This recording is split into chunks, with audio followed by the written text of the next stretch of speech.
एकादशी के दिन जब आप जल शंकर को चढ़ाने तो रोज ही जाते हैं। जब एकादशी का दिन रहे और शंकर जी के मंदिर में आप जल समर्पित करें तो 3 बार मुख से स्वधा स्वधा स्वधा या स्वधा स्तोत्र का पाठ, जिसमें 12 श्लोक 2-4 हैं। पैसा तो आ रहा है पर घर में टिक नहीं रहा। डॉक्टर में, पुलिस में, एक्सीडेंट आदि में, कहीं गलत जगह पर, व्यसन में अगर पैसा जा रहा है, जुए में, मांसाहार, मदिरा पान, या कहीं आया पैसा आने में कमी नहीं, आ रहा है पर टिक नहीं रहा, रुक नहीं रहा। कोई मांगने आ गया, दे दिया, फिर वहां से अपने पास नहीं आ रहा, अपन कह रहे हैं भैया हमारा पैसा लौटा दो, नहीं आ रहा। तो महाराज शिव महापुराण की कथा कहती है एकादशी के दिन गंगा के जल में मात्र 7 बेलपत्री डालकर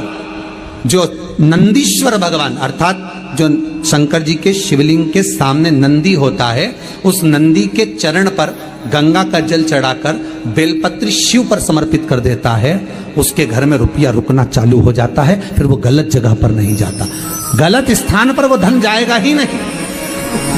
तूने संहार किया, मांग तुझे क्या चाहिए। एकादशी ने भगवान विष्णु से कहा, नाथ प्रभु वर दे दो, मृत्यु लोक में जो मनुष्य मेरा व्रत करेगा, चाहे जलचर, थलचर, वायुचर या सांसारिक मनुष्य, मेरा अगर एकादशी का व्रत करेगा, प्रभु उसके यहाँ धन धान्य वैभव सुख संपदा बढ़ेगी और उस जीवात्मा को नरक नहीं भोगना पड़ेगा, सीधे बैकुंठ का उसको वास मिलेगा। जब जीव आत्मा को लेकर चला जाएगा, यम के दूत जब बंदी बनाकर ले जा रहे होंगे उस जीवात्मा को, जिसके प्राण छूटे होंगे, यम के दूत जब बंदी बनाकर ले जा रहे होंगे, तब मुझे वर दो कि मैं इसका हाथ पकड़कर बेतन्नी से पार उतार कर सारे नरकों से निकालती हुई आपके धाम में लेकर आऊं। भगवान ने वर दे दिया, तथास्तु। हे एकादशी सुनो, मृत्यु लोक का मनुष्य अन्न का त्याग कर कर, क्योंकि अन्न में एकादशी के दिन पाप पुरुष रहता है, अन्न का त्याग कर कर एकादशी के दिन जो मनुष्य तुम्हारा व्रत धारण करेगा, उस व्रत को करेगा और उस व्रत को धारण करेगा, उसकी मनोकामना पूर्ण होकर वो मेरे ही धाम को जाएगा। ये तो हुआ एकादशी के जन्म की कथा। एकादशी के दिन गंगा के जल में मात्र 7 बेलपत्री डालकर जो नंदीश्वर भगवान अर्थात जो शंकर जी के शिवलिंग के सामने नंदी होता है, उस नंदी के चरण पर गंगा का जल चढ़ाकर बेलपत्री शिव पर समर्पित कर देता है, उसके घर में रुपया रुकना चालू हो जाता है। फिर वो गलत जगह पर नहीं जाता, गलत स्थान पर वो धन जाएगा ही नहीं। बेटा अगर व्यसन में पड़ा हुआ है, मदिरा पान में पड़ा हुआ है, मांसाहार में, जुए आदि में जा रहा है, तुम्हें लग रहा है कि मेरा बेटा गलत मार्ग पर जा रहा है, ये मित्र दोस्ती गलत हो रही है, वो सही जगह पर आ जाए। करना है एकादशी।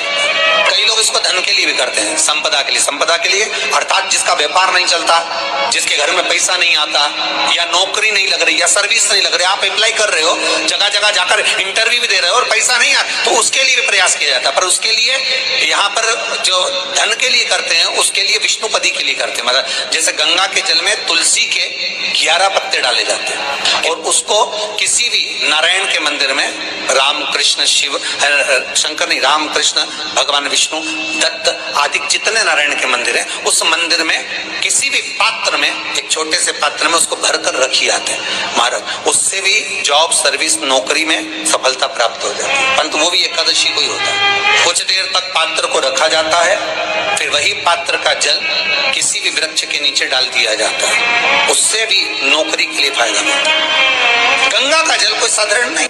दशमी, एकादशी और द्वादशी, इन 3 तिथियों पर एक रोटी में थोड़ा सा मीठा रखकर, सोमक पितृ का नाम लेकर यदि गाय को खिला दिया जाता है तो अगर कोई पूर्वज प्रेत योनि में भी पड़ा हुआ होता है, भटक रहा होता है, जिसको पिंड नहीं मिला, जो अचानक मर गया होता है, अधोगति में चले गया होता है, उस जीव की मुक्ति दशमी, एकादशी और द्वादशी 3 दिन सोमक पितृ का नाम लेकर रोटी में, पूड़ी में मीठा रखकर अगर गाय को खिला दिया जाता है ये 3 दिन तक, तो वो पितृ कभी भटकते नहीं है, उनको मुक्ति प्राप्त हो जाती है मोक्ष में।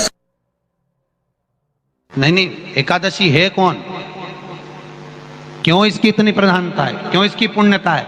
ऐसा क्या है एकादशी में जो इसकी पुण्यता मानी जाए? कौन है ये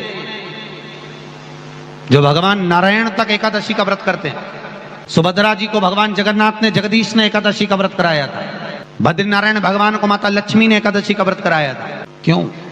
चंद्रायण एकादशी व्रत की माता। एकादशी है कौन? तो कहा जिसको व्रत करने पर भगवान नारायण भी जिसका व्रत करते हो, भगवान माता लक्ष्मी जिसका व्रत करती हो, वो एकादशी है कौन? तो शास्त्र वर्णन करता है महाराज, स्कंद पुराण का सुंदर चातुर्मास्य खंड के अंतर्गत वर्णन आया है महाराज। एक बार भगवान विष्णु आनंद में विराजमान थे, पद्मावती और माता लक्ष्मी दोनों उनके पास में विराजी हुई थी। भगवान लक्ष्मी और पद्मावती दोनों बैठी, एक सिर के पास, एक चरण के पास। कुछ समय बाद वहीं पर ब्रह्मदेव का आगमन हुआ और ब्रह्मा जी आगमन पाकर भगवान नारायण पद्मावती से लगकर उठे और उठकर लक्ष्मी की ओर झुके। झुकने पर इन तीनों के समागम से भगवान नारायण के हृदय चित्त से एक कन्या प्रकट हो गई। उस कन्या का नाम एका था। क्या नाम था? एका।